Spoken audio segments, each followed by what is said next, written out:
Hello everybody and welcome back to Business Guide. Over the past 10 years, we have seen Tesla bring the price of their vehicles down substantially. From the sporty Roadster to the Tesla Model 3, Tesla have revolutionized the way people see electric vehicles. However, Tesla's vehicle is still expensive for the majority of the population. On Tuesday afternoon, Elon Musk took the stage at Tesla's Fremont, California factory to open the long-awaited Battery Day event, where the CEO was expected to share the latest developments on Tesla's in-house battery manufacturing facilities, what kind of next-generation batteries the company is making, and possibly a new car. On Tesla Battery Day, Elon publicly acknowledged that Tesla's $25,000 electric sedan is coming. Now, there are a few small but subtle leaks that you may have missed that point towards the specs of the new vehicles. Elon said to some degree, Battery Day will be kind of like a master plan part 3, which is like, okay, how do we get in the tens of gigawatt hours per year to multiple terawatt hours per year? That's a pretty giant scale increase. That's like increased by roughly 100. If we're like at 28 gigawatt hours right now, well, actually, there's more than that if you count the factories in Japan. So call it like a little over 30, 35 or something like that. How do we get to like 2 terawatt hours a year? So 2 order of magnitude increase. Everything we know about Tesla's $25,000 vehicle. Why this vehicle is about to change everything as we know it. Tesla's $25,000 sedan unveiling. Elon Musk has been hinting at a Chinese compact vehicle for quite some time now, which makes Tesla's announcement of its $25,000 sedan shocking. Now, before we get into the specs and timelines, we need to go over the evidence we have. During Tesla's Battery Day, Elon especially stated that Tesla's first goal is to get an actual battery production capacity in the unit 13 watt hours, which when put into reference is equal to thousands of gigawatt hours. Yet, while some people may have been listening to Elon's explanation of the first goal, all eyes were on the new quote-unquote small card that was concealed in a white blanket-like covering. So, goal number 1 is the terawatt-hour scale battery production.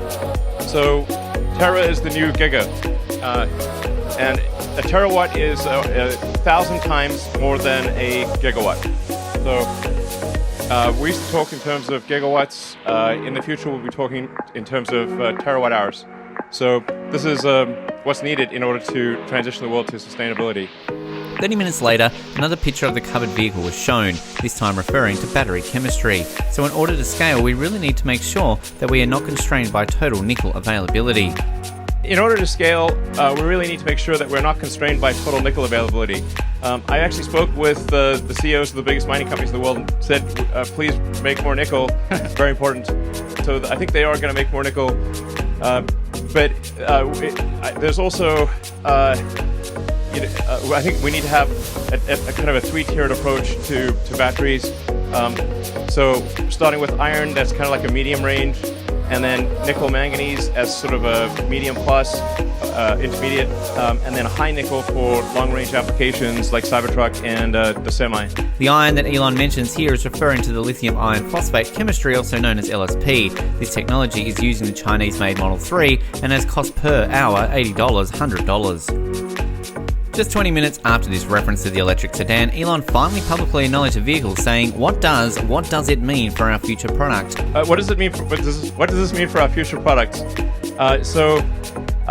We're confident that long term we can design and manufacture a compelling $25,000 electric vehicle.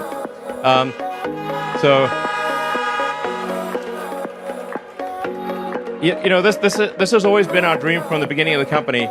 I even wrote a blog piece about it because our first car was an expensive sports car, and then it was like a slightly less expensive sedan, and then finally sort of a mass market premium, but like the Model 3 and Model Y.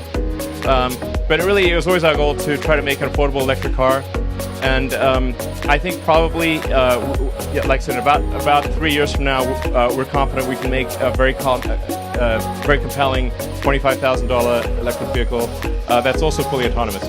The last statement that Elon makes is extremely important. For the release of a $25,000 vehicle is not just a fascinating product for the consumer, rather it marks the fact that electric vehicles are much cheaper than internal combustion engines. Drew Bengerlein, the Senior Vice President of Powertrain and Energy Engineering at Tesla, explained the significance, quoting, "And when you think about the $25,000 price point, you have to consider how much less expensive it is to own an electric vehicle. Yeah. So actually, it becomes even more affordable at that $25,000 price point. At this point, we know that Tesla's electric sedan is using LFP chemistry. We also know that the vehicle will be manufactured 3 years from now. With the addition of a few key points, we can easily get an accurate guess as to what this vehicle will look like.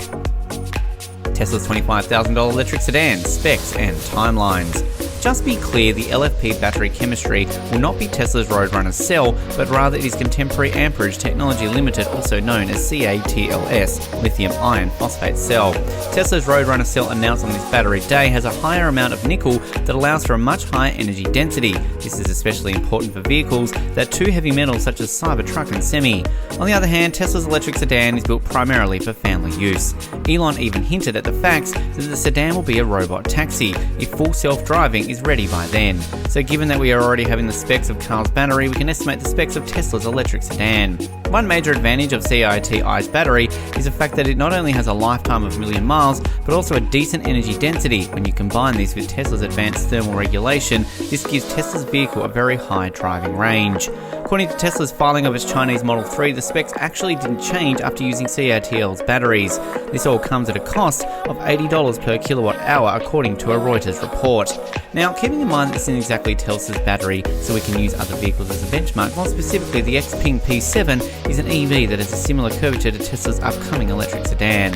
In addition, the P7 also uses CATL's lithium iron phosphate battery. At the lowest price point, the Xpeng P7 costs about $33,000 and has an NEDC range of 349 miles. The NEDC is China's range estimate that typically estimates a range much higher than the EPA. To put the NEDC range into perspective, the Model 3 Standard Plus has an NEDC range of 286 miles and has an EPA range of 250 miles. If we assume that the NEDC is off by the same percentage, then the Xpeng P7 base version has around 284 miles on the EPA test. Given this, we can estimate a range of about 250 miles on the base version of Tesla's electric sedan. Elon Musk has previously stated that at least 250 miles is required for Tesla to release a vehicle, leading us to expect at least 250 miles on Tesla's electric sedan. In addition, Elon Musk's robot taxi announcement hints at the fact that Tesla electric sedan will first start its production in the US.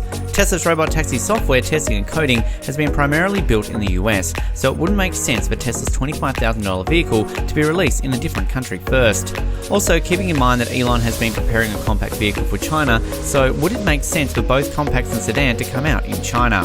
The last clue we know of is a vehicle will indeed last for 1 million miles with CATL's LFP chemistry. It will affect battery capacity and production bottlenecks that control factors like affordability and supply. Tesla Musk said today aims to expand 30 to 40% in 2020 and ahead, and for that it needs a source of not only batteries, but more affordable and power-dense versions. Progress on that is what it could take $25,000 Tesla possible, or at least contribute significantly to that. If the automaker can get the price per kilowatt hours of battery down, Musk suggests that Tesla could potentially halve the figure from its current value. Then suddenly the single most expensive component of a modern EV drops massively. In turn, electric vehicles that are more affordable, but which don't comprise on a range, become possible. At Tesla's battery day, Elon never mentioned the lifetime of the Roadrunner cell, which many assume to have a 1 million mile lifetime. If the cell doesn't, however, then it makes a lot of sense to use CATL's LFP battery. Tesla's $25,000 vehicle is built to be a robot taxi, as Elon mentioned, and because of that, it requires a high lifetime in order to incentivize owners to add their vehicles to the robot taxi fleet without being worried about battery degradation. As with any Tesla announcement and timeline, it pays to be a little skeptical. Nonetheless, while Musk's promises might be ambitious, underestimating the automaker's engineering capabilities is something the auto industry at large has learned is unwise. In the meantime, other manufacturers are pushing their own more affordable EVs, but the allure of one of Tesla logo on the hood could prove a wild card.